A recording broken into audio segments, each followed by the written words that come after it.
Your mama's dead, so what? You better serve my guests or you can sleep on the street, my husband laughed, a cold, jagged sound. I served the food with tears streaming down my face. My husband's boss, an older gentleman with a cane, grabbed my wrist. "Why are you crying, and why are you wearing black?" I told him. His face turned to stone. He walked up to my husband and said loud enough for the neighbors to hear, "Everyone knew your wife's mother, except you, apparently. She was my sister. And now, let me tell you what's about to happen to your career, your house, and your sorry excuse for a life." Hello, everyone. Drop a comment and let me know where you're tuning in from. Don't forget to subscribe and hit that like button. Enjoy the story. But to understand how heavy those words really were, we have to go back 4 hours. Zainab stood in the middle of the kitchen, staring at the kettle as it went cold. The call from the hospital had come exactly at noon. The doctor spoke in a dry, businesslike tone, but Zainab only remembered one word: expired. Her mother, Etta, was gone. For 4 hours, Zainab just sat on a stool, staring at a spot on the wall, until the front door slammed in the hallway. Kyrie was back. He flew into the kitchen, loosening his tie as he walked, and immediately twisted his face in disgust. The stove was empty. No smell of roast duck, no prep work done. "Are you deaf or something?" he barked instead of saying hello. "I called you this morning. Today is the day Thaddeus Vance, my new CEO, is coming over. Whether I become VP or rot in middle management depends on this dinner. Where is the duck? Where are the appetizers?" Zainab looked up at him with red, swollen eyes. She tried to speak firmly, but her voice cracked into a whisper. "Kyrie, Mama's gone. She passed away today at noon." Kyrie froze for a second. He looked at his wife, then at the empty table, and an expression of extreme annoyance crossed his face, as if his car had broken down at an inconvenient time. "Died?" he asked coldly. "Well, we all gotta go sometime. She was over 60, had a weak heart. It was expected." "Expected?" Zainab stood up. "Kyrie, that is my mother. I can't host guests today. Call them, cancel. Tell them we have a death in the family."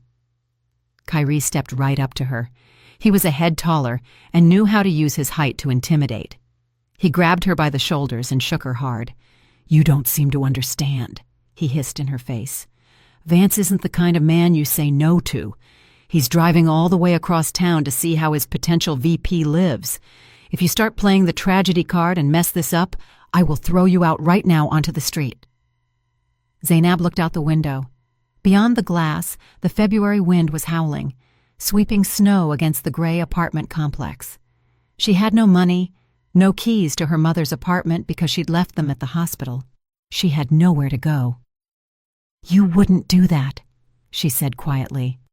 "Try me," Kyrie sneered. "This is a corporate apartment leased to the firm. You are nobody here. You have 2 hours. Wash your face, put on some makeup, and make this table look like Thanksgiving, and wipe that miserable look off your face. Guests want a party, not a funeral." Zainab swallowed her tears as she chopped vegetables. Her hands were shaking, the knife slipping, but she kept cooking. Fear of her husband and a habit of submission had eaten into her deeper than she thought over 10 years of marriage. When the duck was in the oven, she went to change. Her hand reached for the bright beige dress Kyrie liked, but her fingers chose something else on their own. A strict, high-necked black dress that hit below the knees. It was her quiet rebellion, the only way to honor her mother's memory in this house of absurdity. Exactly at 7:00 p.m., the doorbell rang. Kyrie threw the door open, spreading a fake, wide smile. "Mr. Vance, what an honor. Please come in." A tall, solemn man of about 65 walked into the entryway. He leaned on a heavy cane with a silver handle. His gaze was sharp, heavy. He looked around the cramped hallway, the cheap wallpaper, and finally rested his eyes on Kyrie. "I hope the dinner is worth dragging myself all this way," he grumbled in a deep bass voice, taking off his coat. "Oh, my wife is a culinary miracle." Kyrie pushed Zainab forward. "Meet my Zainab." Thaddeus Vance nodded at her without smiling. Zainab tried to squeeze out a greeting, but her throat seized up in a spasm. She just bowed her head and quickly retreated to the kitchen. Dinner turned into torture. Kyrie kept cracking jokes, pouring cognac for his boss, and endlessly bragging about his non-existent achievements. Zainab brought out plates, changed silverware. Tears flowed down her cheeks continuously, silently dripping onto the collar of her black dress. Kyrie noticed. When she leaned in to take an empty plate, he kicked her hard on the ankle under the table. Zainab let out a small cry, but immediately covered her mouth with her hand. "What's wrong with you, dear?" Thaddeus asked, looking up from his food. "She's just so clumsy," Kyrie interjected quickly, flashing a vicious glare at his wife. "And too sentimental. She saw a stray kitten this morning, still crying about it. Women, right, Mr. Vance?" The guest didn't answer. He was watching Zainab closely. In his eyes, there wasn't irritation, but a strange, intense curiosity. "More wine, Mr. Vance?" Zainab asked with a trembling voice, picking up the bottle. She approached the guest from the right side. Her hands were shaking so bad that the neck of the bottle clinked against the glass. She reached forward, and at that moment, the wide sleeve of her black dress slid down to her elbow. On her thin, pale wrist, an antique silver locket on a heavy chain gleamed. On the lid of the locket was an intricate engraving, 2 crossed keys, and a phoenix. Thaddeus Vance froze. His hand shot forward with unexpected speed for his age and grabbed Zainab's wrist. The wine bottle slipped from her fingers and smashed on the floor, flooding the linoleum with a red puddle. "What are you doing, you idiot?" Kyrie yelled, jumping up. "That's vintage wine." "Silence!" Thaddeus barked so loud that Kyrie plopped back down into his chair. The old man didn't let go of Zainab's hand. He pulled her closer to the light, peering at the locket. His fingers were trembling. "Where did you get this?" he asked hoarsely. "This crest? Where?" Zainab looked at him in fear. It's Mama's. She gave it to me a long time ago. Told me to keep it safe and never take it off." Thaddeus raised his eyes to hers. Now he was looking at her face, as if he were seeing a ghost. He studied the shape of her eyes, the line of her cheekbones. "What was your mother's name?" he asked quietly. Etta Griggs." "And her maiden name?" "I don't know. She never said. She told me she had no family except me." Thaddeus slowly loosened his fingers. He leaned heavily on his cane and stood up with effort. His face, usually flush with authority, had turned gray. "Etta," he whispered. "Etta May. 30 years I've been looking for her. 30 years. He turned to Zainab, and there were tears in his eyes. "Why are you in black, child? Why have you been crying all evening? Answer me." Zainab sobbed, unable to hold it in anymore. "Mama died today, at noon." A deathly silence hung in the room. You could hear the refrigerator humming. Thaddeus closed his eyes, and a single tear rolled down his cheek. Then he opened them, and a storm of rage was raging inside. He slowly turned his head toward Kyrie. Kyrie sat pale, mouth open, shifting his gaze from his boss to his wife. "Mr. Vance, I didn't know you two knew each other. She's just a—" "You forced her." Thaddeus's voice sounded like the rumble of an approaching avalanche. "Her mother died today, my own sister, and you forced her to roast a duck and serve you like a maid." "Sister?" Kyrie squeaked. "But she's just a seamstress." "She was a Vance!" Thaddeus struck the floor with his cane. "She ran away from our tyrant of a father 30 years ago to save her child. To save you, Zainab. She walked away from millions to live in peace. And you?" Thaddeus stepped toward Kyrie. Kyrie pressed himself into the back of his chair. "You are not just fired, Mr. Peyton. You are finished.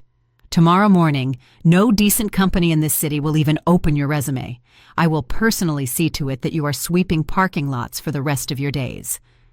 Kyrie, realizing he had nothing left to lose, suddenly sneered.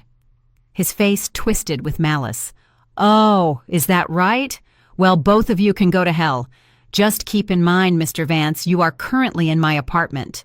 And you, Zainab, too. This is corporate housing provided to me by contract. Since I'm fired, I demand that unauthorized persons vacate the premises. And as for you, wifey, we'll settle this in court. Get out!" Kyrie crossed his arms triumphantly, feeling like he'd gotten the last word.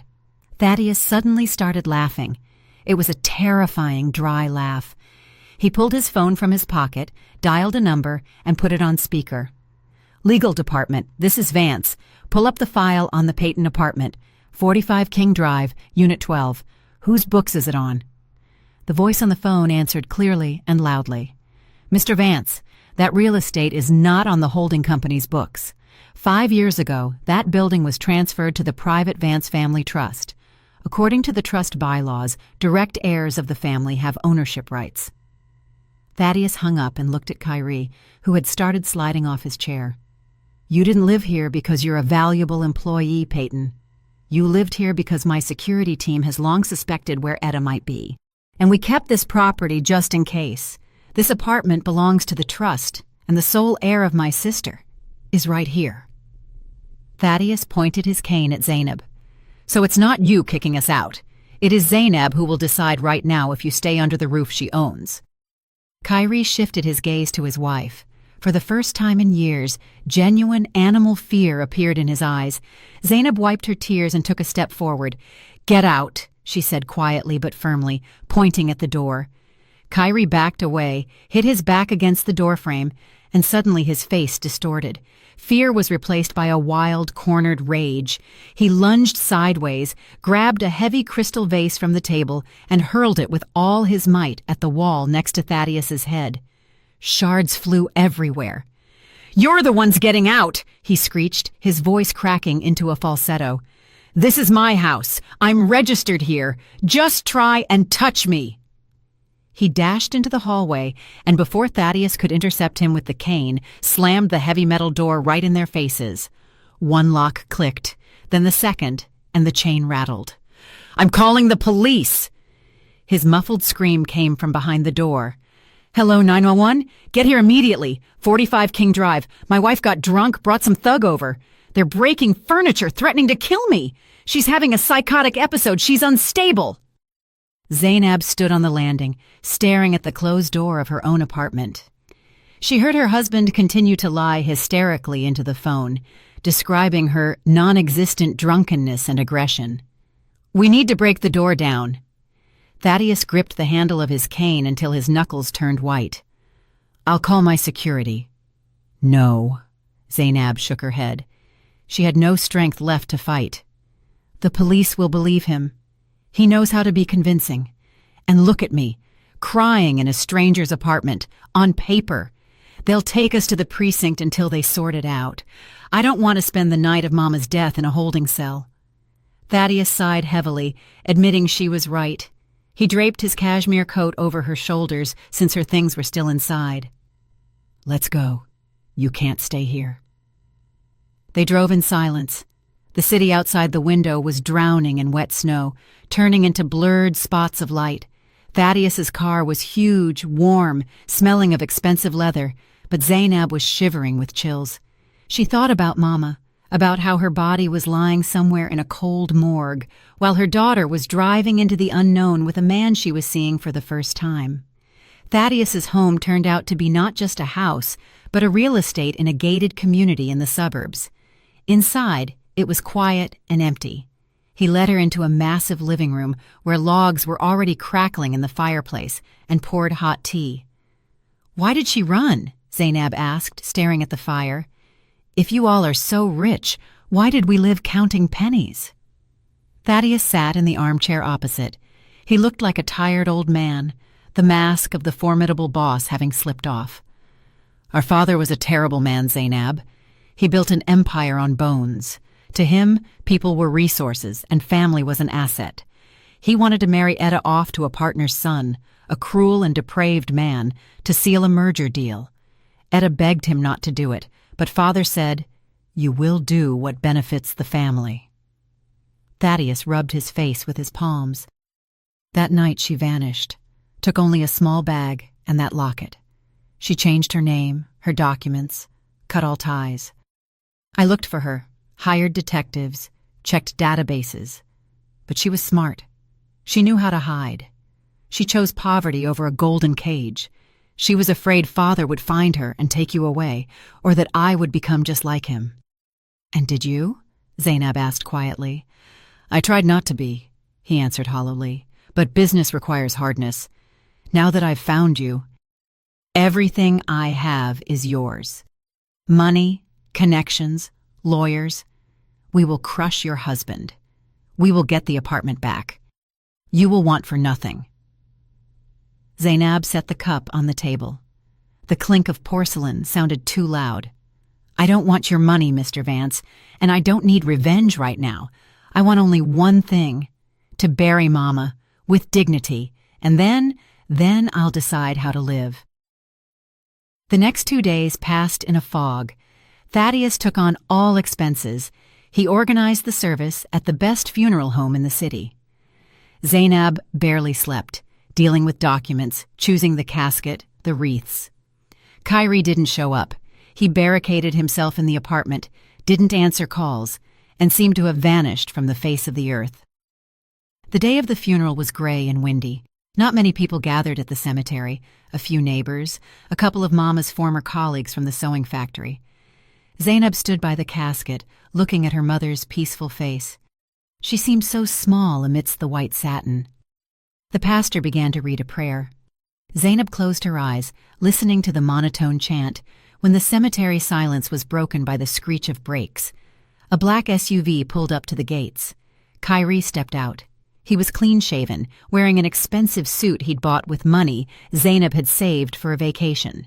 Next to him scurried a frail little man with a leather briefcase tucked under his arm, a lawyer. Kyrie didn't look like he was grieving. He walked toward the grave with the confident stride of an owner. "Stop the ceremony!" he shouted loudly. People turned around. The pastor fell silent. Thaddeus stepped forward, blocking his path. "You dare show your face here?" he growled. "Get out before I order security to bury you in the next plot." "Easy there, Uncle," Kyrie smirked. "We're operating within the law." The lawyer immediately popped out from behind his back and opened a folder. "My client, Mr. Kyrie Payton, is the legal spouse of Zainab Griggs Payton. According to state statutes, he has equal rights in decision-making. But that is not the main point." The lawyer pulled out a paper with a notary seal. 3 years ago, Ms. Etta Griggs signed a general power of attorney to her son-in-law, granting him the right to manage all property and represent her interests in all matters, including burial arrangements. The POA is valid for another 2 years. Zainab stared at the paper, and her legs went weak. She remembered. 3 years ago, Kyrie wanted to get a car loan, but his credit was shot. He asked to put the car in her mom's name, drove them to a notary, and slid a stack of papers in front of them. "Just formalities for the bank.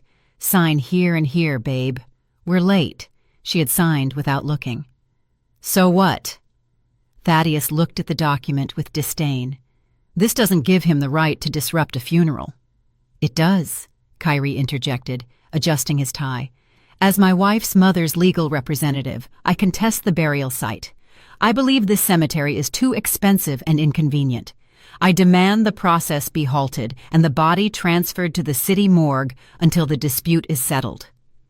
A murmur of horror went through the crowd. "You monster," Zainab whispered.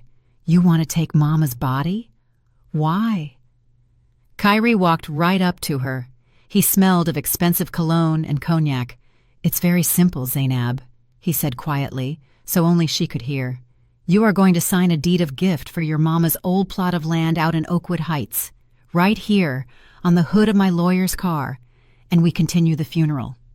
You refuse, and your mother sits in a morgue cooler for another month while we sue each other."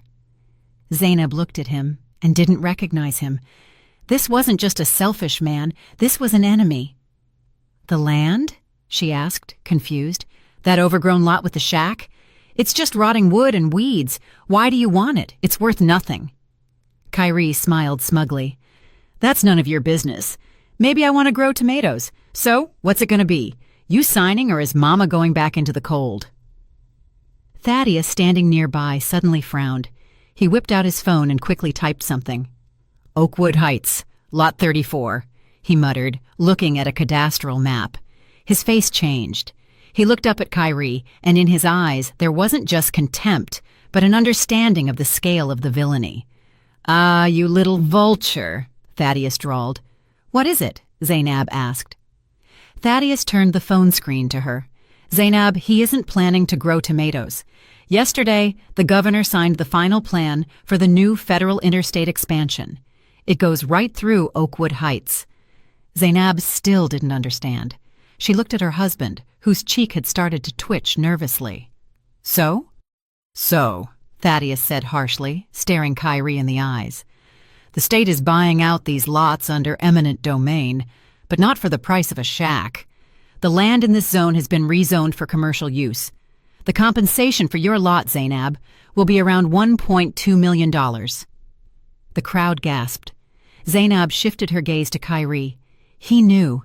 He had known for months. He didn't just want a garden.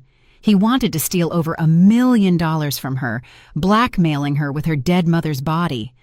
"You knew," Zainab exhaled. It wasn't a question. It was a verdict. Kyrie stepped back. Red blotches covered his face. The mask of the confident master of life cracked. "So what?"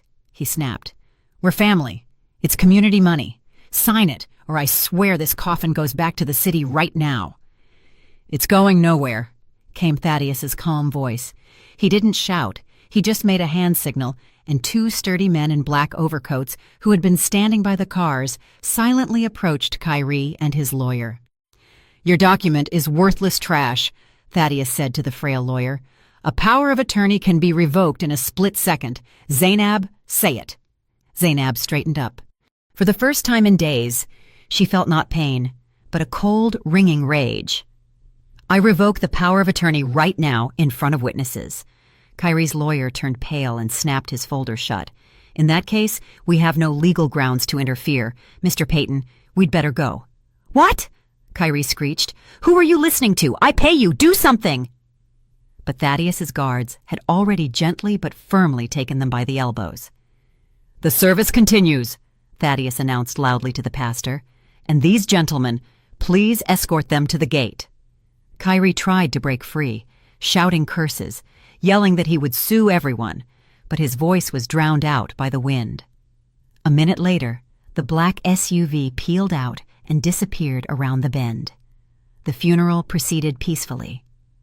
When the casket was lowered into the frozen earth, Zainab threw the first handful of dirt. With every thud of soil on the lid, something inside her died. The old Zainab, who was afraid to look her husband in the eye, who endured humiliation to save the family, stayed down there. "Let's go," she said to Thaddeus when it was over. "Where? To my place?" he asked. "No, home. To the apartment. I want to throw his things out right now." Together with Thaddeus and his security, they went up to the 5th floor. The door was unlocked. The lock was broken, as if someone had kicked it out from the inside in a hurry or tried to break in. Zainab pushed the door and froze on the threshold. The apartment was no more. Or rather, it was no longer a home. It was a battlefield. Furniture overturned, wallpaper in the hallway torn in strips. Shards of dishes, clothes, books lay on the floor. The TV was gone, the laptop too. Kyrie had taken everything of any value, even the microwave. "Lord," Zainab whispered, stepping over a pile of laundry dumped out of the closet. "He was looking for cash or documents," Thaddeus stated, surveying the destruction. "Or he just wanted to hurt you." Zainab walked into the kitchen. There, amidst the chaos, on the only surviving table, lay a thick folder. Written on it in black marker was, "To my beloved wife." Zainab's hands trembled as she opened it. Inside were not letters or photos. They were letters from banks and loan sharks. CashNet USA, Speedy Cash, check cashing places. Dozens of logos that made her eyes blur. "What is this?" she asked, shuffling through the papers. Thaddeus took a sheet, scanned it. His eyebrows shot up. These are notices of overdue debt, pre-legal notifications, collection demands. But we didn't have loans, Zainab muttered confusedly. Kyrie said we lived within our means. Look at the borrower's name, Zainab. She lowered her gaze. In the borrower line everywhere was the same name, Zainab Griggs Payton. How? She dropped the folder, papers scattered across the floor. I didn't take anything. I haven't been to a bank in 5 years since I changed my card. The power of attorney, Thaddeus said grimly. The same one you revoked today. He used it not only to blackmail you with the funeral. He's been taking out loans in your name for years. Thaddeus took out his phone and called his lawyer. Half an hour later, they were sitting in the wrecked living room while the lawyer, having access to the databases via tablet, dictated the terrifying numbers. Total debt amount, $150,000, not counting late fees and penalties. Loans were taken out over the last 3 years. First from major banks, then, when the credit score tanked, from predatory lenders at insane interest rates. Zainab sat with her head in her hands, $150,000. She, a seamstress making $30,000 a year, owed $150,000. Where? She whispered. Where did he put this money? We didn't buy anything. I wore the same old coat. We ate pasta. He said he was saving for a condo. At that moment, her phone, lying on the table, rang. An unknown number. Zainab pressed answer. Ms. Griggs Payton? A rough male voice. Debt Recovery Agency. Your husband, Kyrie Payton, listed your number as a contact. He's hiding, but the debt is on you. When do you plan to settle? We have information about your place of employment. We'll come by there tomorrow, and we'll visit the neighbors. Zainab hung up. The phone immediately rang again. Another number, then another. The attack had begun. Kyrie hadn't just run away. He had thrown her into a pit of vipers. I'll cover it all, Thaddeus said firmly. My lawyers will contact all creditors tomorrow. We'll pay off the debts. To me, this amount is negligible. Zainab looked up at him. There were tears in her eyes, but her gaze was hard. No. Zainab, don't be foolish. They will eat you alive. You don't have that kind of money. If you pay, I stay the same fool everyone decides for, she said, standing up. First a husband, now an uncle. I've been a victim my whole life, Mr. Vance. I signed without looking. I endured. I believed. Enough. She walked to the window. The wind flapped a torn curtain. I need to understand where the money went. I need to find him. This is my business. Thaddeus looked at her with respect. All right, then let's look at the statements.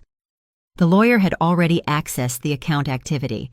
The lawyer turned the tablet toward them. Rows of transactions scrolled on the screen. Look, cash withdrawals were rare, mostly transfers. Regular large sums, $2,000, $5,000, $10,000, all to the same account. Who? Zainab asked. Recipient, Lachey Williams. Zainab frowned. The name seemed vaguely familiar. Lachey. Lachey, that's his secretary, she remembered. He said she was just an assistant. A gray mouse, as he put it. The lawyer quickly typed the name into a search engine.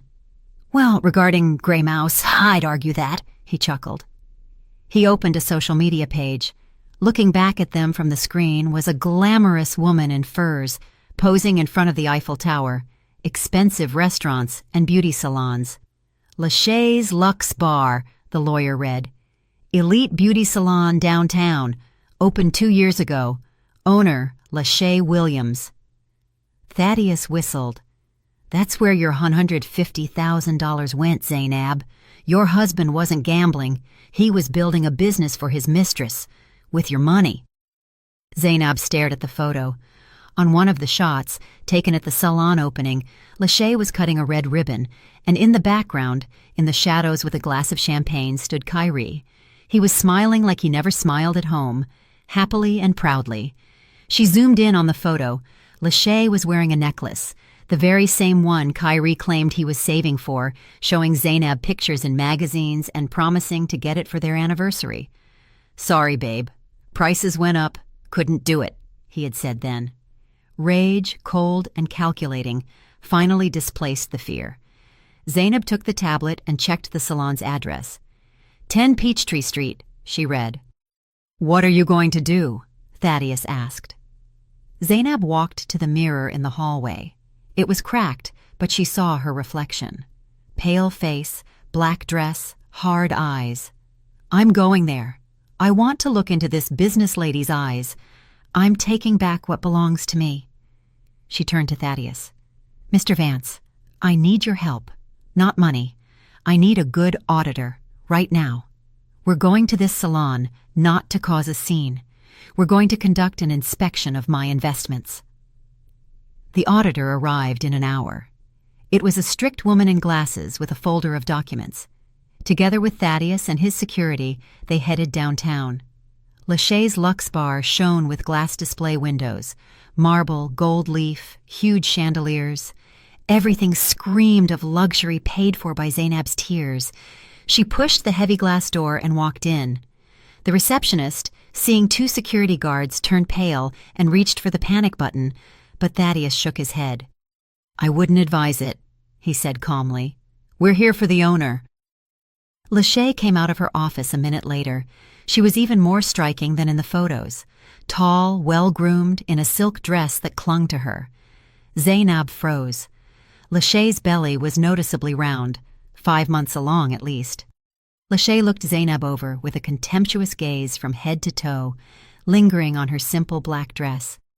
Ah, the legal wife, she smirked, showing not a drop of fear. I thought you'd come sooner. Kyrie said you were slow. Where is he? Zainab asked, trying to keep her voice steady.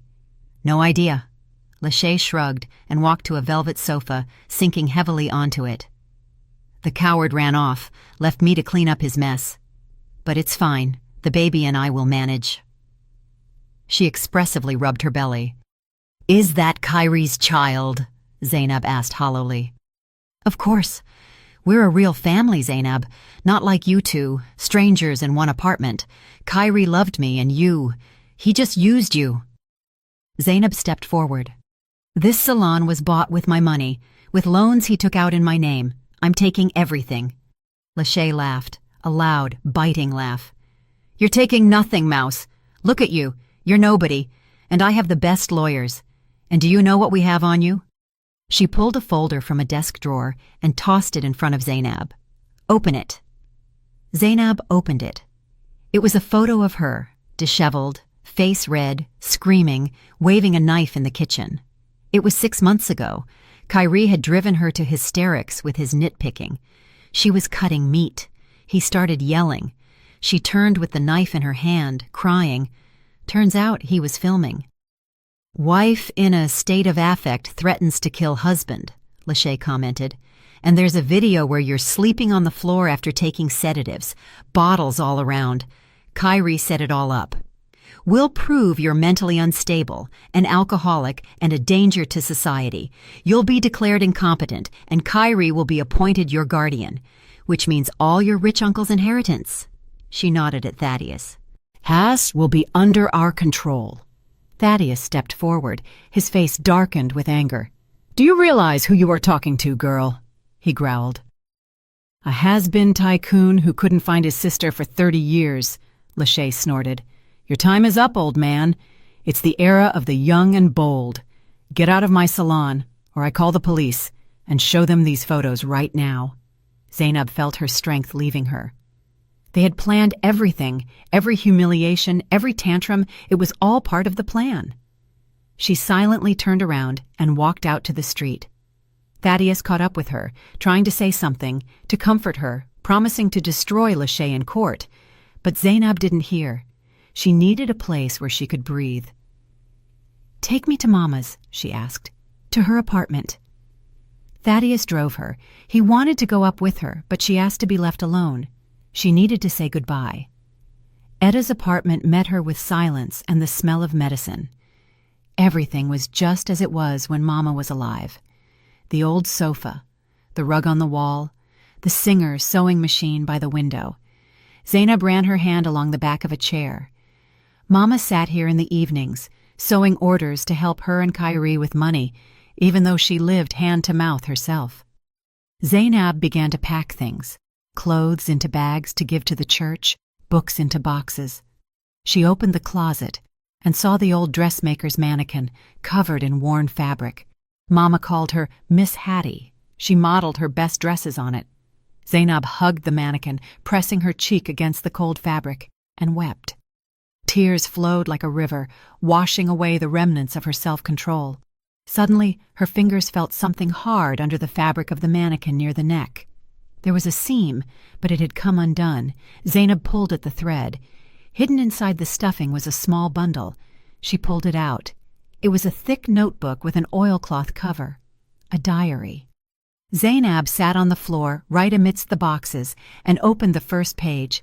Mama's handwriting was even, neat. January 15th. Kyrie came by today asking for money again. Said Zainab has problems at work, needs to pay a fine. I gave the last $200. Don't tell Zainab, he asked. She'll be upset. Zainab turned the page. February 20th. Kyrie brought groceries. Strange, he never did that.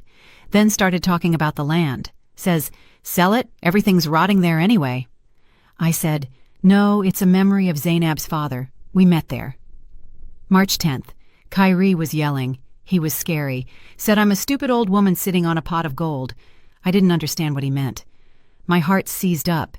He didn't even hand me water, left slamming the door. Zainab read, and the chill of horror shackled her body. Kyrie came here regularly. He had been tormenting Mama for months. He pressured her while Zainab thought he was working late. She opened the last entry. The date was the day before Mama died. The handwriting was uneven, shaky. Letters jumped as if Mama wrote in a hurry or felt very ill. April 12th. He was here again. Brought me new heart pills. Said he bought imported ones, expensive, because he cares. I took one in front of him. I felt sick, dizzy, chest burned like fire. He watched and smiled so strangely, like a wolf. When he went to the bathroom, I looked at the bottle. The label was re-glued, crooked. I saw him pouring something in the kitchen while I looked for my glasses. Lord, he wants to kill me. I'm scared to call Zainab. He said if I make a peep, something will happen to her. If I die, daughter, know this wasn't my heart. Check the blue bottle in the medicine cabinet. He switched the pills. Zainab dropped the diary. A scream got stuck in her throat. This wasn't just theft, not just adultery, not just fraud. This was murder. Kyrie poisoned her mother. He systematically, cold-bloodedly killed a human being to get hold of land for a highway construction. Zainab jumped to her feet and rushed to the bathroom. The medicine cabinet hung over the sink. She threw the door open. Medicines stood in rows, heart drops, bandages. She feverishly went through the bottles. The blue bottle was gone, empty. On the shelf remained only a round dust ring where it had stood. Someone had been here after Mama died. Someone took the evidence. Zainab looked in the mirror. From the depths of the glass, not a victim looked back, not a tear-stained widow. Looking back was a daughter who had just learned she lived under the same roof as her mother's killer. And this killer was somewhere free right now, planning to declare her insane and take everything else. You won't get anything, she whispered to her reflection. I will put you away, even if I have to dig up the earth with my bare hands. She grabbed the diary, shoved it into her bag, and ran out of the apartment. She needed Thaddeus. Now this wasn't just a family drama, it was war. Zainab ran out of the building, clutching the bag with the diary until her knuckles turned white. Thaddeus was waiting in the car. Seeing her face, he immediately knew something terrible had happened. "To the police!" she threw out, slamming the door. "Urgent! He killed her!" The whole way, she read Thaddeus the entries from the diary. His face turned to stone with every line. At the police precinct, they were met coldly. The duty detective, a young guy with tired eyes, twirled the old notebook in his hands. "Ma'am, these are just notes," he sighed. "Elderly woman, bad heart, imagination. Where is the proof? Where is this blue bottle of yours?" "It's gone!" Zainab almost screamed. "He took it. He was there." "Who?" "My husband." The detective smirked. Any witnesses? Cameras? No. The body is already buried. The autopsy showed heart failure, which for her age and diagnosis is normal. To open a murder case and exhume, we need solid evidence, not a diary.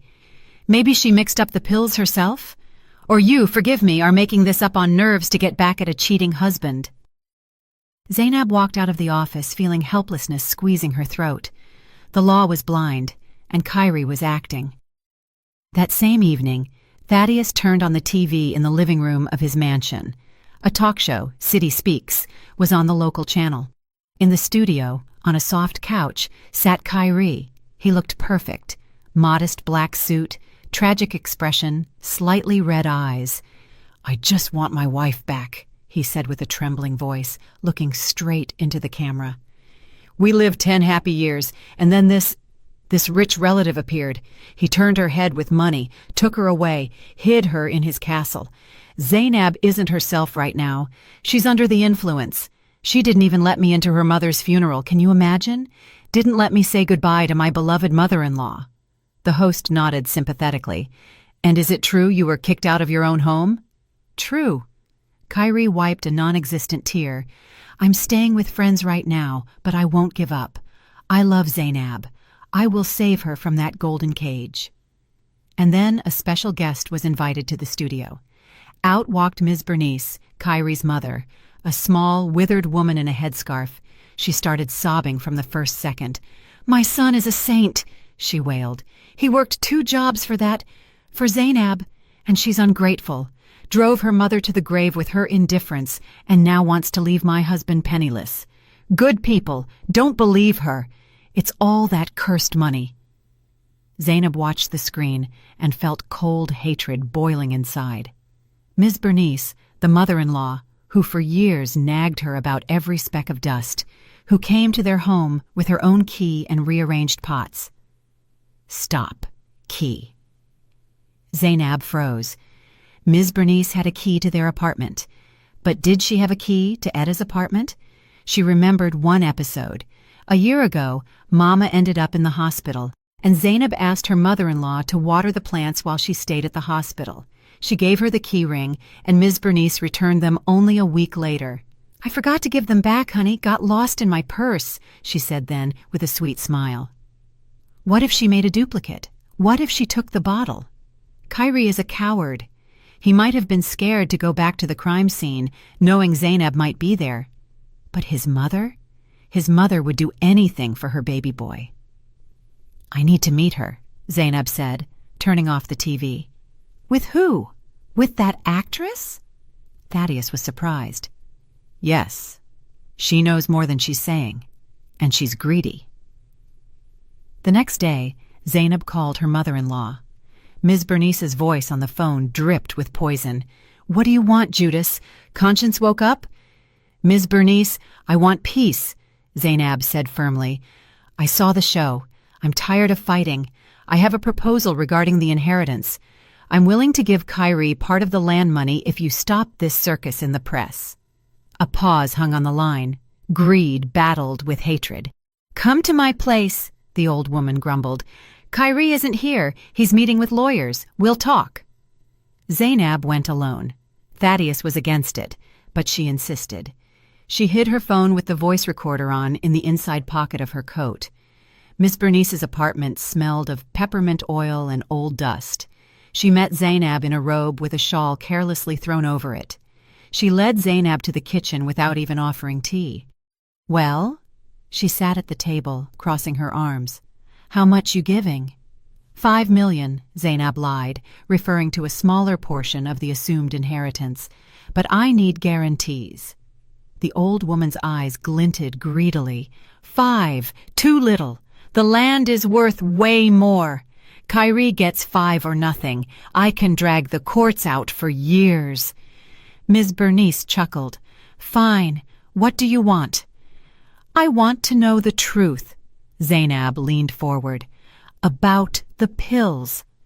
The mother-in-law's face didn't twitch. She was a tough cookie. "What pills? You're delusional, honey, just like your mama before she died." "I know Kyrie switched them," Zainab bluffed. I know you took the bottle. I have video from the hallway camera. You entered Mama's apartment the day after she died." It was a lie. There were no cameras in Mama's hallway, but Zainab prayed fear would work. Ms. Bernice turned pale. Her eyes darted around. She clutched her heart. This time, it seemed real. You're lying. There ain't no cameras there." "There are. The neighbor installed a peephole camera. I have the video. If I take it to the police along with Mama's diary, Kyrie goes down for murder. And you, as an accomplice, for destroying evidence." The mother-in-law started shaking. "I didn't know anything," she squealed. "He just asked me to stop by, pick up something. Said the medicine was expensive, shame to throw it out. I didn't know what he did. I just took the bag and threw it in the trash." "Threw it out?" Zainab's heart dropped. The evidence was destroyed. "Yes, in the dumpster by the house." "How was I to know?" She started sobbing. "He's my son. He said it was for business, that you wanted to ruin him." Zainab realized there would be no confession to murder. The old woman would claim ignorance. But she needed something she could hit Kyrie with, something that would destroy his alliance with Lachey. "Fine," Zainab said, changing tactics. "Let's say I believe you. But tell me one thing. Why does he need all this? He has Lachey now, a baby on the way, a new family." And here Ms. Bernice's face twisted. The malice she had been hoarding suddenly found an outlet. She hated Lachey even more than Zainab. "Family," she snorted. "What family? That painted hussy? She's milking him like a cow." "The baby." "Pfft, what's wrong with the baby?" Zainab asked, alert. The mother-in-law suddenly went silent. She realized she'd said too much, but Zainab had already latched onto that thread. "Ms. Bernice, if you stay silent now, I go to the police with the video. Kyrie goes to jail, and Lachey takes all his money, the money he stole from me, and lives happily ever after with another man. Is that what you want? Your son rotting in prison while that girl lives large?" It was a hit to the sorest spot, a mother's jealousy of her son's mistress. "She's lying to him," Ms. Bernice whispered viciously. "Lying to his face." "About what?" "About the baby. It ain't his baby." Zainab froze. "How do you know?" Ms. Bernice stood up, went to an old cabinet, and pulled a yellowed medical file from the back. "Kyrie got sick as a child. Bad. Mumps with complications. Doctors back then said, 'He will never have children.' I didn't tell him. Why upset the boy? Thought maybe a miracle would happen. But when that tramp showed up with a belly after knowing him 2 months, I knew right away. She got knocked up by someone else and is hanging noodles on Kyrie's ears, so he'll open salons for her." Zainab stared at the file in her mother-in-law's hands. This was a bomb. Kyrie didn't know he was sterile. For the sake of an heir, he robbed his wife, killed his mother-in-law, destroyed his life, and the heir was a stranger's. "Give me the file," Zainab said. "Why?" The old woman pressed the folder to her chest. "To save your son from that scammer. You want to open his eyes, don't you?" Ms. Bernice hesitated for a second. Then a vengeful smile distorted her face. She handed the file to Zainab. "Take it. Let him know what kind of snake he warmed up. Only, about the video. You'll delete it, right?" "Of course." Zainab nodded, hiding the file in her bag next to the phone that had recorded every word. "As soon as we're done with Lachey." She left the mother-in-law's apartment. Her legs were shaking, but her soul felt a strange, angry triumph. There was no evidence for murder yet, but she held a weapon capable of blowing up their happy family from the inside. And when they start tearing each other apart, the truth will float to the surface. The next morning, Zainab called Kyrie. "I'm ready to negotiate," she said dryly. "Enough of the show. Meet me at noon in the conference room of the Plaza Hotel. Bring Lachey. This concerns her too." "Oh, giving up?" Kyrie's voice was smug. "Realized you're nothing without me? Fine, we'll be there. Get your uncle's checkbook ready." The plaza was neutral territory. Thaddeus rented a small meeting room. He sat at the head of the table, grim and silent as a rock. Zainab was at his right hand. Only a thin folder lay before her. Exactly at noon, the door swung open. Kyrie walked in, shining like a polished penny, and behind him, clicking her heels, floated Lachey. She wore a white dress emphasizing her belly, and a fur coat, clearly bought recently. They sat opposite, demonstratively holding hands. "Well, relatives," Kyrie started, lounging in the chair. "Let's get straight to business. My terms are simple. 50% of Vance's company shares go to me, plus compensation for emotional distress, $20 million. And so be it. I give Zainab a divorce and forget about the apartment." Thaddeus didn't even blink. He slowly shifted his gaze to Zainab. "Your turn," he said quietly. Zainab picked up the folder. Her hands weren't shaking. Fear was gone. Only cold contempt remained. "Kyrie, do you really think you are in a position to set terms?" she asked. "Me? Of course," he laughed. "I hold all the aces. Public opinion, videos of your tantrums, a pregnant wife. By the way, meet the future heir." He nodded at Lachey's belly. "That's my son, what you couldn't give me." Lachey rubbed her belly and smiled her predatory smile. "Yes, Zainab, we're having a boy, a real Peyton." Zainab silently opened the folder, took out a single sheet, a copy of the doctor's conclusion from Kyrie's childhood file, an old yellowed form with a blue stamp from the clinic. She slid the paper across the polished table. It glided over the varnish and stopped right in front of Kyrie. "What is this?" He frowned, reluctantly picking up the sheet. "Read," Zainab said. "Diagnosis: epidemic parotitis complicated by bilateral orchitis. Urologist's conclusion: complete azoospermia, irreversible infertility." Silence hung in the room. You could hear the air conditioner working. Kyrie read. His lips moved. He reread the lines over and over, as if they were written in a foreign language. This is nonsense," he whispered, raising completely white eyes to Zainab. "This is a fake. Mama never—" "Mama knew," Zainab interrupted. "She hid it from you for 30 years so as not to traumatize her beloved son. But yesterday she gave me the file." Kyrie slowly turned his head toward Lachey. She sat frozen like a wax doll. The smile slid off her face, leaving a mask of horror. "You knew?" Kyrie asked. His voice was quiet, terrifying. "Kyrie, it's a mistake," Lachey babbled, scooting away from him. "Doctors make mistakes. Medicine is different now." "I'm sterile!" he screamed, jumping up and slamming his fist on the table so hard the water pitcher jumped. "Since childhood, I can't have kids. Whose bastard is that?" He grabbed Lachey by the shoulder. She shrieked, "Whose? Talk!" "Let go! You're hurting me!" she screamed, trying to break free. "Fine. Not yours. Not yours. Happy? You're a broke loser anyway. Where would you get money for a baby?" Kyrie recoiled as if slapped. I did everything for you. I took out loans. I opened a salon for you. I even—" He cut himself off. Lachey, realizing there was nothing left to lose, went on the offensive. Her face twisted into a grimace of hatred. "What did you do? Hung loans on your wife, hero, but you're a zero yourself. I thought you'd get an inheritance. Thought you were smart. But you're just a pathetic, henpecked man who can't even kill properly."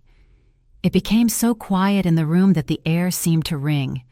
Thaddeus leaned forward. "What did you say?" he asked in an icy tone. Kyrie paled even more. "Shut up!" he hissed at Lachey. "Shut up! Right now!" But Lachey couldn't be stopped. Hysteria mixed with disappointment and fear of being left with nothing broke the dam. "Why should I shut up?" she screeched, poking a finger at Kyrie. "You promised me mountains of gold. Wait till the old hag dies. We'll sell the land. We'll live it up. And now what? I'm pregnant? No money. The salon gets seized for your debts. And for what did I put up with your slobbering?" "Where is the blue bottle?" Zainab asked loudly, standing up. Kyrie jerked toward Lachey, trying to cover her mouth with his hand, but Thaddeus was already there. He intercepted Kyrie's arm and forcefully twisted it behind his back. Kyrie howled and slammed face first into the table. "Talk!" Thaddeus barked at Lachey. "Where's the proof? Or will you go down as an accomplice in a group murder? You'll have to give birth in prison." Lachey started shaking. All her arrogance vanished. She was just a scared, greedy girl who played too hard. I didn't kill anyone. It was him. He thought of everything." "Where are the pills?" Zainab pressed. "Ms. Bernice said she threw them away." "Is that true?" "No," Lachey shouted. "She's lying. They're all lying. Kyrie didn't throw them away. He's paranoid. He kept them to blackmail the pharmacist." "What pharmacist?" Thaddeus asked. Kyrie wheezed under his hand. "Shut up, you fool! I'll kill the pharmacist who sold him that poison without a prescription." Lachey was selling everyone out to save her own skin. He hid the bottle in the garage inside an old winter tire. He said, "If that old geezer tries to turn me in, I'll show the bottle with his prints." "Who sold him the medicine?" Zainab walked right up to Lachey. "Name?" Lachey sobbed. "Uncle Elroy. Elroy Jenkins." Zainab froze. Uncle Elroy. Ms. Bernice's own brother, Kyrie's uncle. "He works as a pharmacist at the pharmacy on King Drive," Lachey continued, smearing mascara down her cheeks. "Kyrie went to him, said his mother-in-law needed strong pills but had no script. Uncle Elroy gave them. He knew it was the wrong medicine. He knew if mixed with her regular pills, her heart would stop." Zainab felt the floor drop out from under her feet. This wasn't just a tyrant husband. It was a family enterprise. Mother, son, and uncle. A whole clan that conspired to kill her mother for a piece of land. "Kyrie promised Uncle Elroy money," Lachey babbled. $5,000 for the vitamins." Thaddeus jerked Kyrie up from the chair. "Your uncle, you say?" He growled in his face. "Family business." Kyrie was silent. His eyes darted like a cornered rat. "Call the chief of police," Thaddeus told Zainab, "and tell them to send a squad to the North Side Garage Co-op. We're going for winter tires." Lachey collapsed onto the chair and covered her face with her hands. "And me?" she whined. "Nothing happens to me, right? I told everything." Zainab looked at her, at that expensive manicure, at the belly where a stranger's child grew, having become a bargaining chip in this dirty game. "Pray the baby is born healthy," she said. "He's already unlucky with a mother." They walked out of the hall, dragging Kyrie. He didn't resist. He was broken not by the arrest, nor the exposure, but by the fact that his heir, for whom he committed murder, turned out to be a phantom.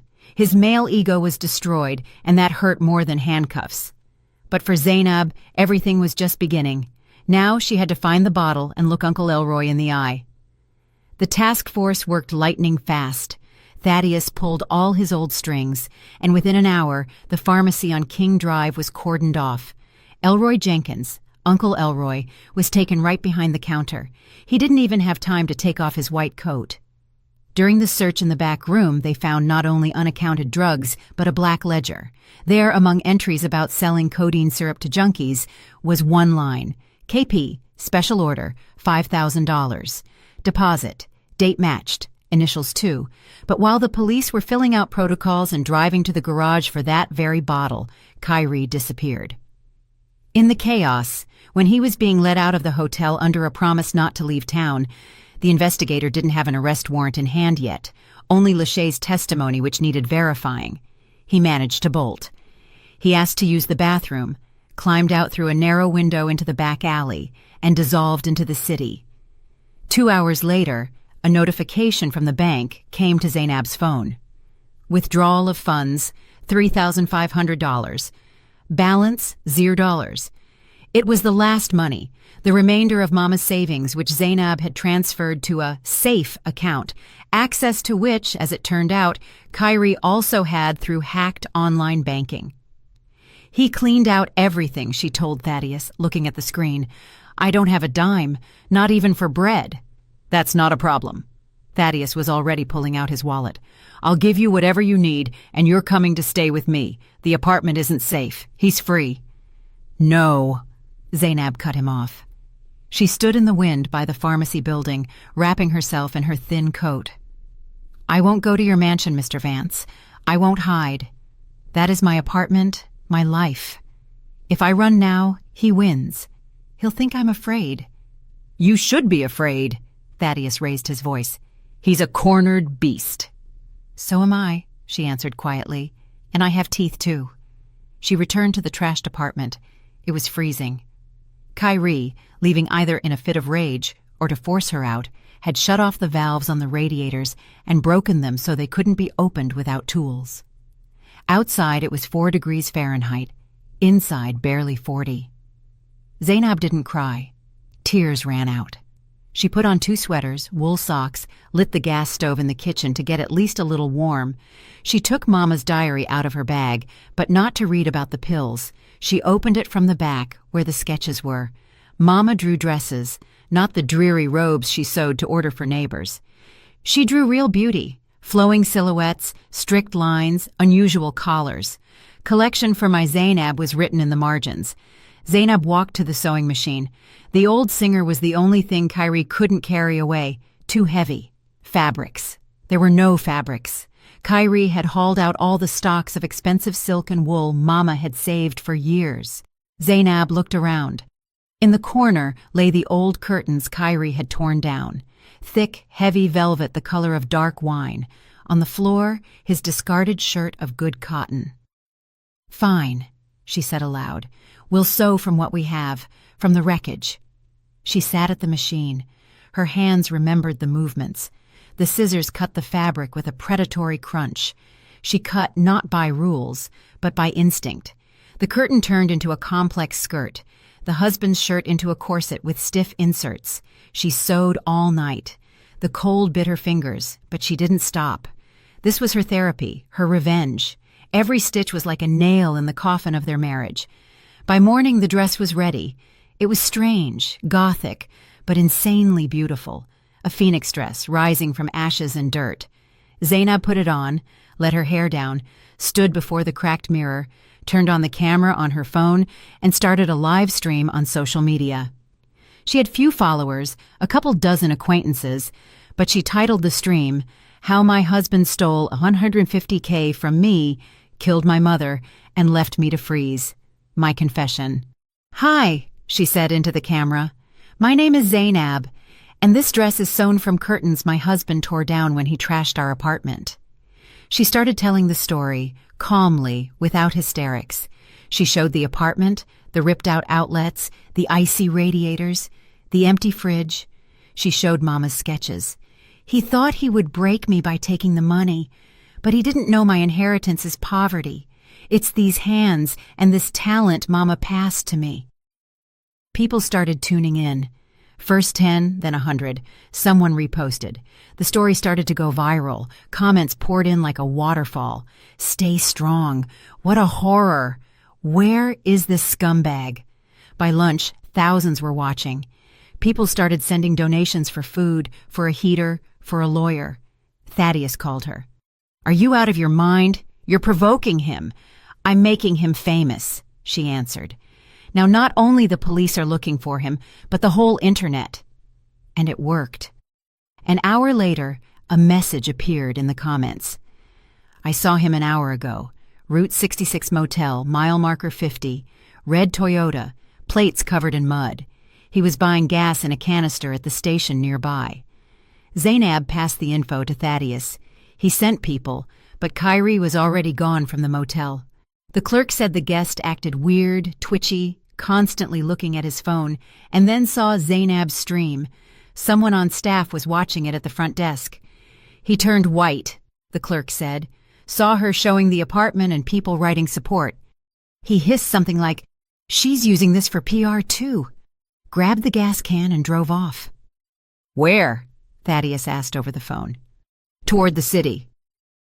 Zainab sat by the sewing machine, reading comments. She felt warm, not from the radiators, but from human support. She felt strong. Suddenly the doorbell rang. She flinched. "Who is it? Police? Thaddeus?" She walked to the peephole. Dark. The light in the hallway wasn't working. Probably burned out or someone unscrewed it. "Who's there?" she asked. Silence. Then a rustle. A strange glugging sound, as if someone was pouring water on the floor. Zainab sniffed. A sharp, acrid smell hit her nose. Gasoline. Her heart stopped. She heard the click of a lighter. "Zainab!" Kyrie's voice from behind the door was drunk and cheerful. "I watched your stream. Cool dress. Too bad it's synthetic. Flashes fast." "Kyrie, don't do this!" she screamed, recoiling from the door.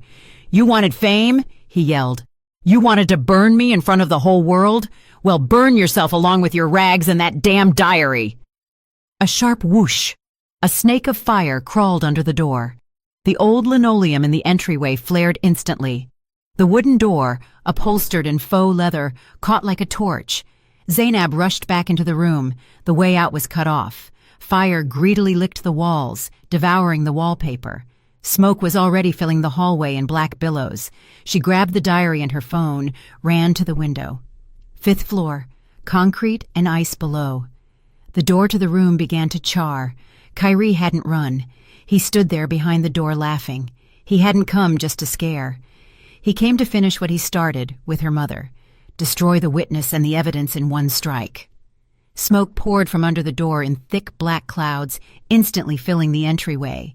The smell of gasoline was so sharp, Zainab's eyes immediately watered. She coughed, covering her mouth with the sleeve of her strange curtain dress. "Burn, witch!" came Kyrie's drunk, hysterical scream from behind the door, drowned out by the crackle of growing flames. Zainab darted to the door, but immediately recoiled. The metal handle was red hot, and the paint on the frame was bubbling. The way back was cut off. The fire roared like a living creature, eating the old fuel-soaked linoleum. Flames licked the coat rack, and the coats went up like matches. It was becoming impossible to breathe in the apartment.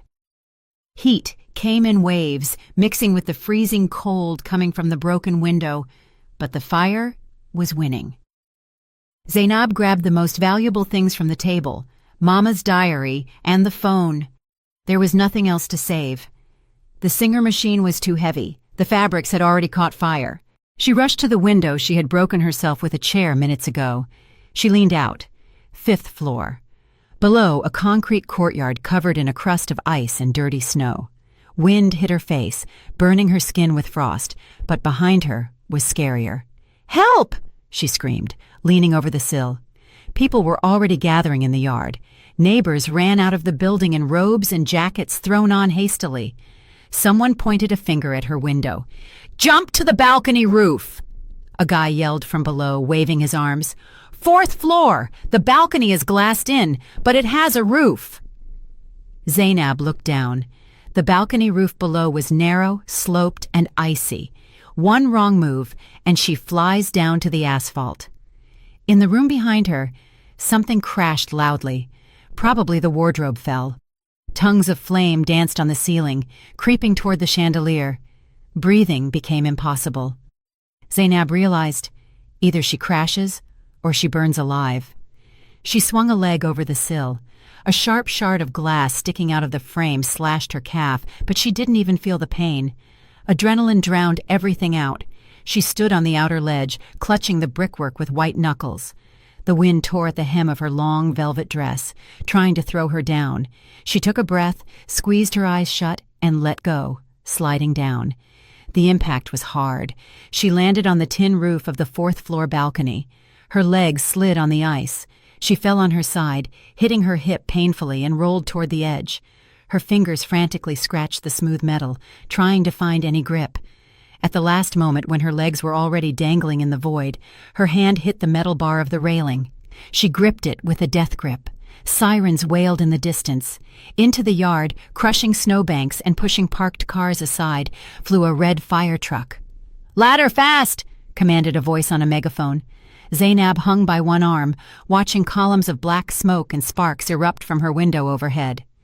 It felt like an eternity passed before the strong arms of a fireman in turnout gear grabbed her and pulled her into the bucket of the ladder truck.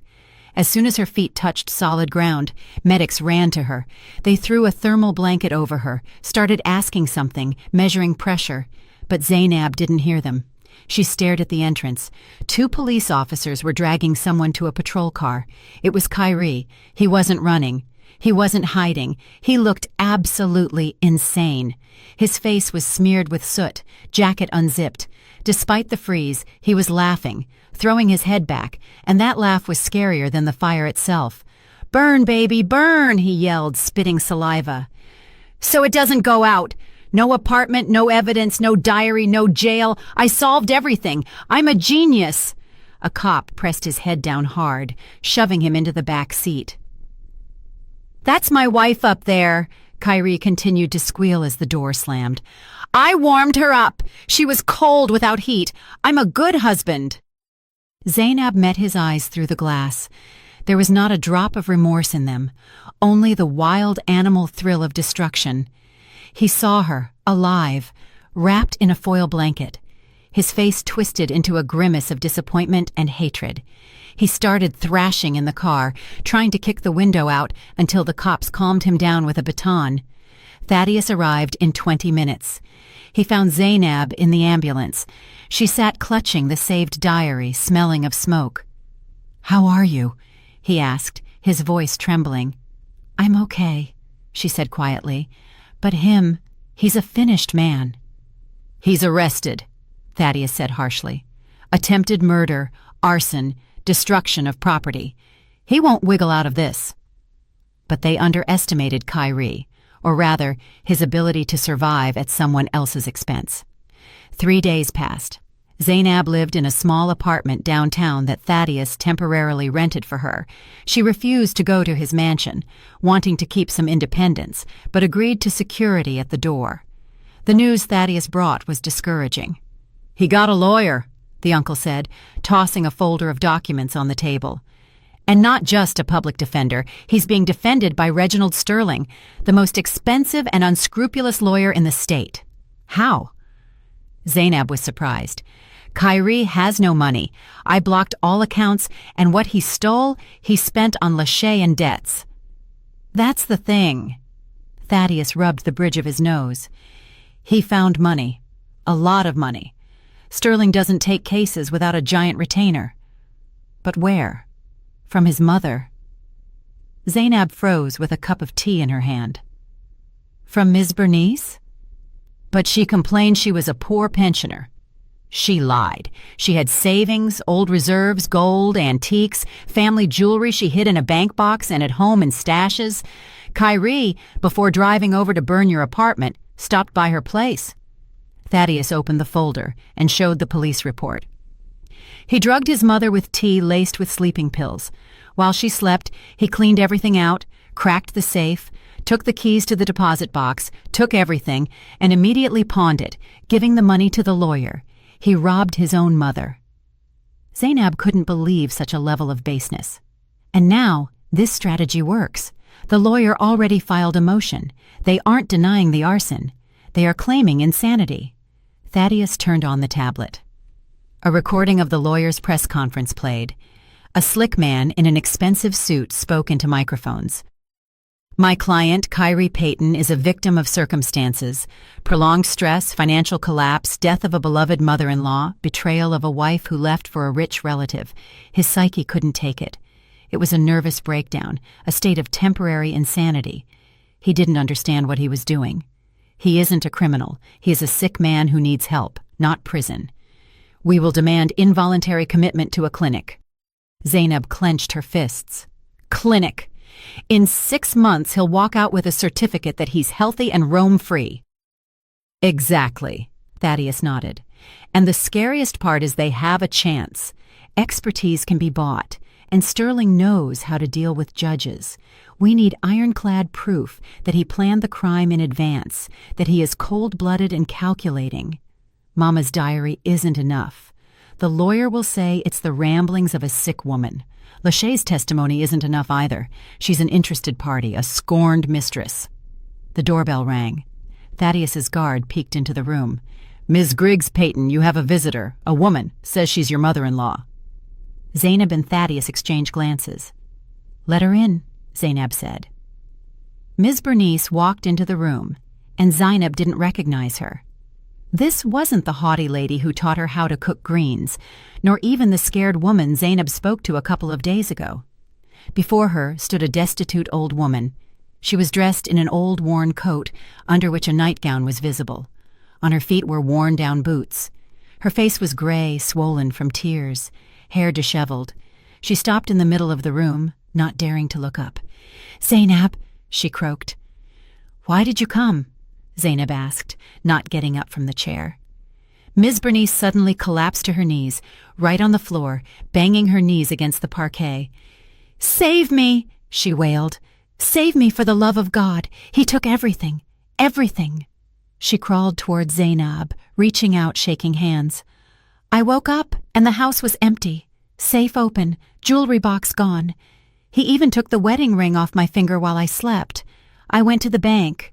Box empty. He left me naked. I have nothing to buy bread with.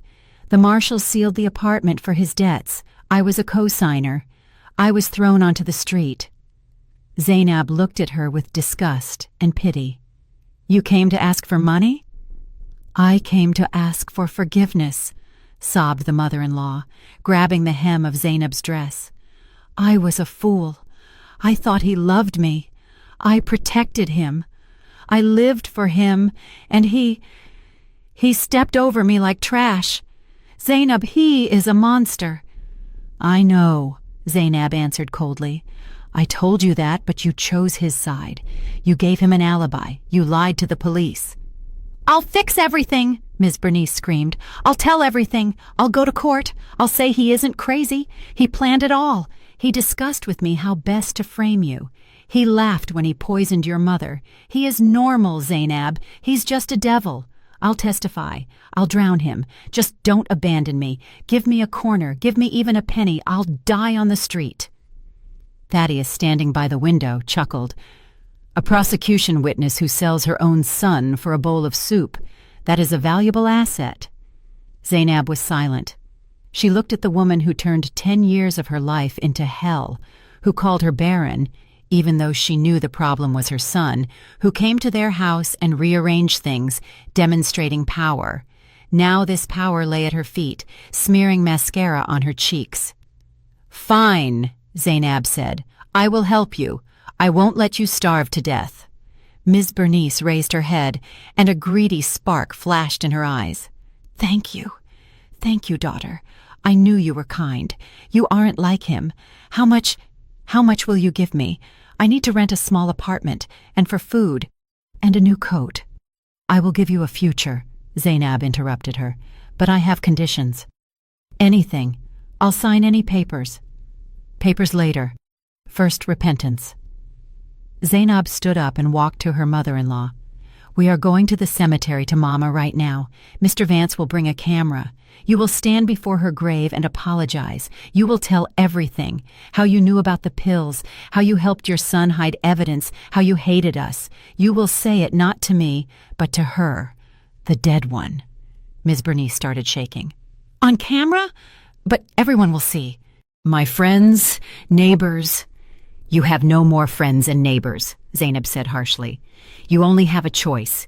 Either you do this, and I ensure your life, or you walk out into the cold right now, and I won't lift a finger when you freeze in an alley." "I agree," whispered the old woman, lowering her head. The drive to the cemetery passed in silence. Ms. Bernice huddled in the corner of the leather car interior, teeth chattering. Zainab looked out the window at the gray city. There was no gloating in her, only a cold necessity to finish the job. At the cemetery, it was windy. Etta Griggs's fresh grave mound was dusted with snow. The wooden cross stood crooked. The earth had settled. Thaddeus turned on the camera on his phone. "Get on your knees," Zainab ordered. Ms. Bernice plopped into the snow. She didn't care. She was cold and scared. "Speak to Etta Griggs." "Etta," whined the old woman, looking at the photo on the cross. "Forgive me, wretch that I am. I am guilty before you. I knew Kyrie wanted to drive you from this world. He told me, 'Ma, gotta remove the old lady. Land is expensive.' And I stayed silent. I thought money is more needed for us." Zainab stood over her like a judge. Louder. About the pills. "I knew about the pills," shouted Miss Bernice, choking on tears. "He came to me, bragged, said, 'Uncle Elroy gave me poison. Tomorrow it all ends.' I didn't stop him. I was even glad. Lord, forgive me. I raised a monster. He is sane. He understood everything. He is a calculating snake. Put him away. Put him away for life." She banged her forehead on the frozen ground, dumping all the dirt she had hoarded for years. It was a perfect recording, a confession of an accomplice that destroyed any defense line about affect. With these words, Kyrie would go to a maximum security prison for 25 years, not a sanitarium. When she finished, Thaddeus turned off the recording. "Enough," he said. Ms. Bernice rose with difficulty, brushing off her wet knees. She looked at Zainab with an ingratiating, pitiful smile. "Well, there, I did everything, Zainab, honey. Unburdened my soul. Now let's go to the warmth. You talked about money. I need about 5,000 to start, for first and last." Zainab silently opened her purse. The mother-in-law's eyes lit up with greedy fire. She already imagined buying food, renting a hotel room, maybe even buying her earrings back from the pawn shop. Zainab pulled out a white envelope. Ms. Bernice snatched it with trembling hands. It was thin, too thin for a stack of cash. "A check?" she asked hopefully. "You wrote a check." She tore the envelope open. Inside lay a bus ticket. Ms. Bernice froze. She brought the paper to her eyes, squinting. "Bus terminal, Tupelo, Mississippi," she read slowly. "Departure today at 6:00 p.m. exactly." She looked up at Zainab. "What is this?" "This is your future, Ms. Bernice," Zainab answered calmly. "Like I promised, I won't let you die on the street. In Tupelo, that's a long ride from here, stands my great-grandmother's old house. It's been empty for 5 years, but the walls are sturdy. There's a stove, wood in the shed, a well in the yard." "The country?" whispered the mother-in-law, pale. "Middle of nowhere? Without amenities? A roof over your head? And the money?" she shrieked. "You promised to provide for me." "I provided you housing." Zainab's voice was hard as steel. "I didn't promise you money, not a cent. You didn't earn it. You drank my blood for years. You helped kill my mother. You betrayed me. You betrayed even your son when he stopped being profitable to you." "I won't go!" Ms. Bernice threw the ticket into the snow. "I won't survive there. I am a city woman. Give me money. You are obligated. You're rich now." "Pick up the ticket," Zainab said. "It's your only chance. The bus leaves in 2 hours." "You witch!" yelled the old woman, rushing at her with fists. "You tricked me!" Thaddeus intercepted her arm, not letting her touch Zainab. "Quiet, citizen," he said. "You have a choice. Either you take the ticket and go atone for your sins in the sticks, or I hand this recording to the district attorney right now, and you go down as an accomplice in premeditated murder. That's 8 to 20 years. In prison, believe me, conditions are worse than in a village with a stove." Miss Bernice went limp. She realized the trap had snapped shut. She had talked herself into a sentence, and now her freedom depended only on the mercy of this woman she so despised. She slowly, sobbing, sank into the snow and picked up the ticket. "Damn you," she hissed, looking up at Zainab. "Bus station is that way." Zainab pointed to the cemetery gates. "Walk, it's good for your health." She turned and walked to the car. The wind blew the hem of her coat. She felt no pity, only huge relief. The last thread connecting her to the past was cut. "To court," she told Thaddeus, getting in the car. "Now we have everything to destroy Kyrie." The car pulled away, leaving the lonely figure of the old woman in the middle of the cemetery alley. Snow began to fall harder, covering the tracks.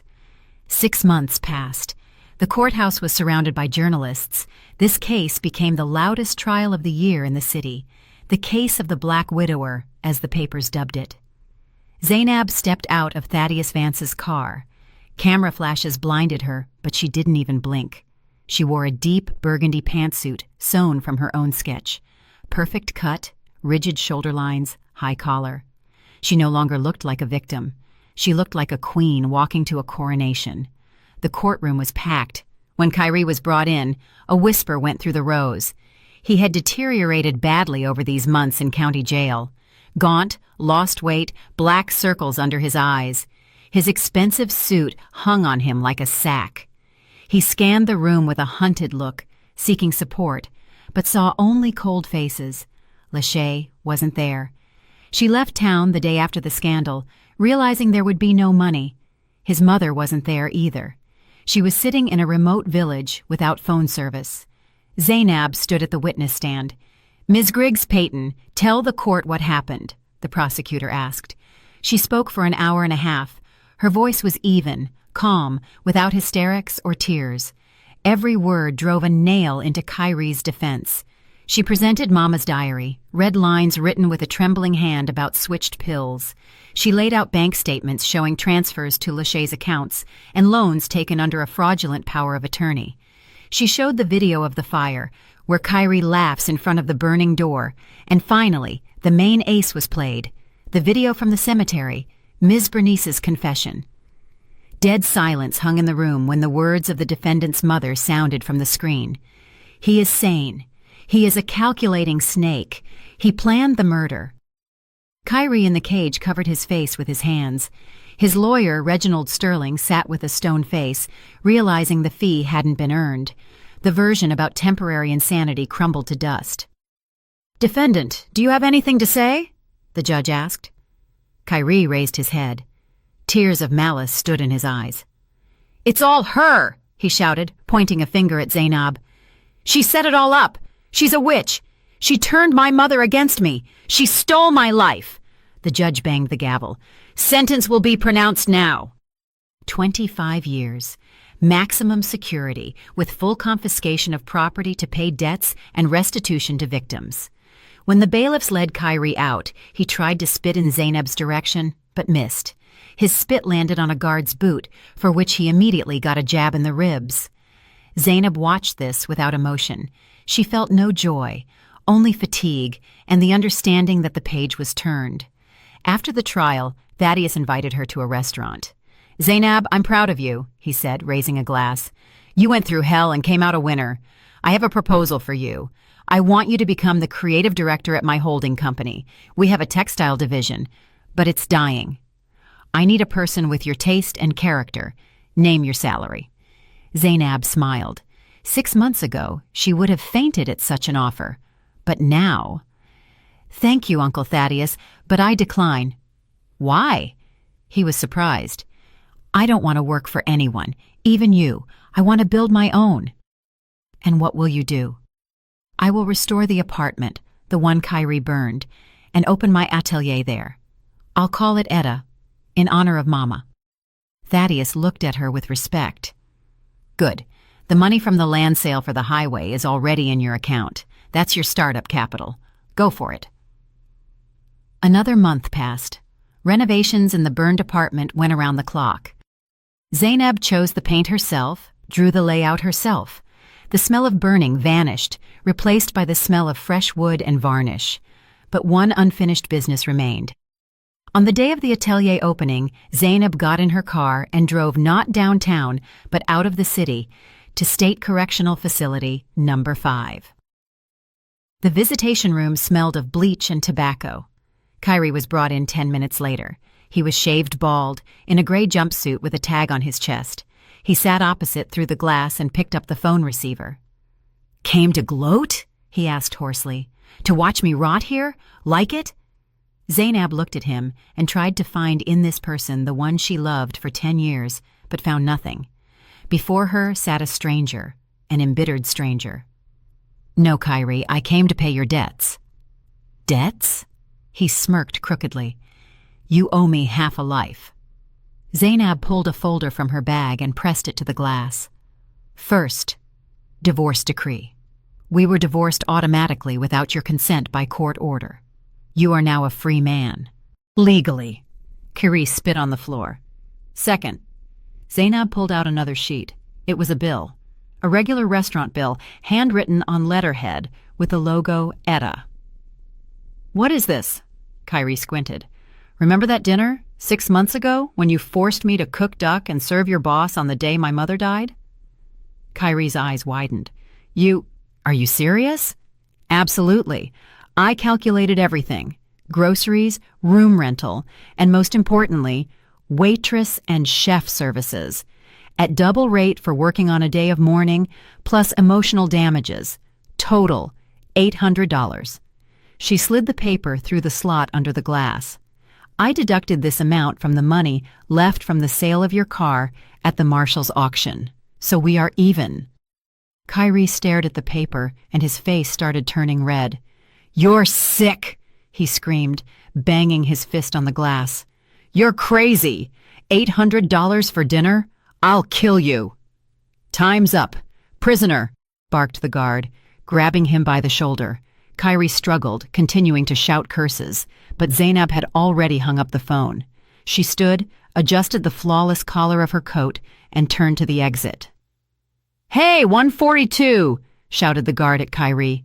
Hands behind your back. Move to the cell. He no longer had a name. Zainab walked out to the street. The sun blinded her eyes. She got in the car and drove back to the city. At the entrance to the former apartment building, now turned into a stylish entrance with the sign Etta, bespoke fashion, a line stood. Women of different ages, seeing her car, began to whisper, "That's her, the owner. They say she sews dresses that change destiny. I saw her stream. She's such a strong woman." Zainab got out of the car. She smiled, not with that timid smile she used to try to please her husband, but with the smile of a winner. She cut the red ribbon. "Welcome," she said. "We are open." She walked inside into her new world where there was no place for fear, humiliation, and people who don't know how to love. Kyrie remained in the past, wiped away like a stain of dirt from the hem of a royal dress, and ahead was life, her own. Well, friends, that's the story. Heavy, right? But I think very instructive. You know, while reading, I kept thinking, did Zainab do the right thing? On one hand, it's harsh, sending the mother-in-law to a remote village, putting the husband away for 25 years, and even handing him a bill at the end. Some might say revenge. Others might say justice. Because think about it, they didn't just hurt her. They tried to destroy her. Morally, financially, even physically. Kyrie killed her mother, torched the house. The mother-in-law covered for a killer for money. Can such things be forgiven? Can you turn the other cheek when you're stabbed in the back? I think Zainab did what she had to. She didn't take revenge in a dirty way. She simply allowed the law and karma to do their work. She protected herself and her mother's memory. And most importantly, she didn't break. She turned her pain into power, into creativity. Did you like the story? And which city are you listening from? Let's meet in the comments. If you like the story, you can support me by sending a super thanks so I can keep bringing more stories like this. Thank you so much for your sweet support. I'm looking forward to your comments on the story. On the screen, you can see 2 new life stories that I highly recommend. There's so much more on my channel. Don't forget to subscribe.